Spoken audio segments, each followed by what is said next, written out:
Hi, I'm back. I'm going to go over the last tier in the calculation done by the algorithm, and it's the last set of costs that are taken into consideration before we can determine what the true costs of the channels are. So here we see again Hotel A, Hotel B, and Hotel C. And by the way, these are buildings in Dubai. I was there last year. Amazing what they're doing with architecture there. And here's the algorithm calculation. And what they do is they churn up all those payroll allocations, fixed costs. It could be computers, anything we invest in, GDSs, Expedia, AAA book, and so forth. Okay. So what has been determined in Hotel A is that there's $247,964.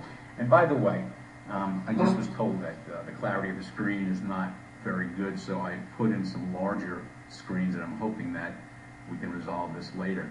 The algorithm produced in Hotel B, $200,209, and in Hotel C, $249,632. So we're going to compare, as we have been, A and C to be the most optimal hotel. So let's move. Okay, so that 247 in cost generated by the algorithm, the difference between the 247 and the 200,209 of Hotel B is $47,754, and if you remember, there was a $628,000 difference in cash in the bank. That's the amount of cash in the bank from what was paid by the consumer. And so the total was $675,754 and $24.68 per room night. That is an additional cost and it is in excess to what competitor Hotel B spent. Okay? And once again, remember 200,209.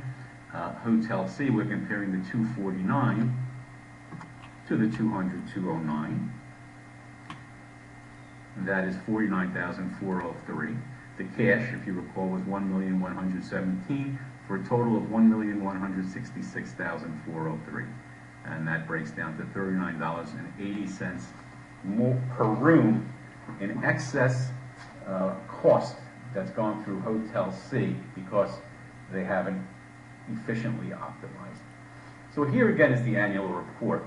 And our client again is Hotel B. You can see by the arrows that they were given a grade of B plus and an 87% score. Their competitor said C plus and a 77% score. And remember, please, that when we look at grades on the revenue report card, this is when they are meaningful and do indicate how well our mix is and whether we're operating efficiently and well or whether we're not meeting the grade. Okay.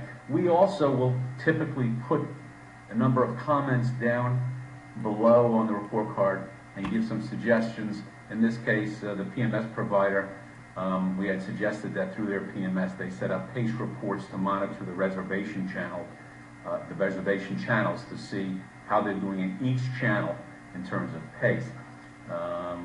And we said place stay restrictions on each sold out date in prior 12 months as per the chart attached. So yeah, there's some backup to this, and you can read through this.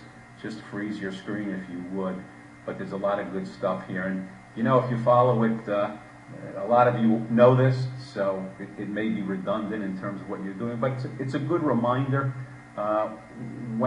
Anytime we finish a reservation date, I always say it's a great time to take copious notes and write everything you can remember about why the hotel filled the way it did, so that next year we can take advantage of understanding if something was not typical or typical in terms of the fill.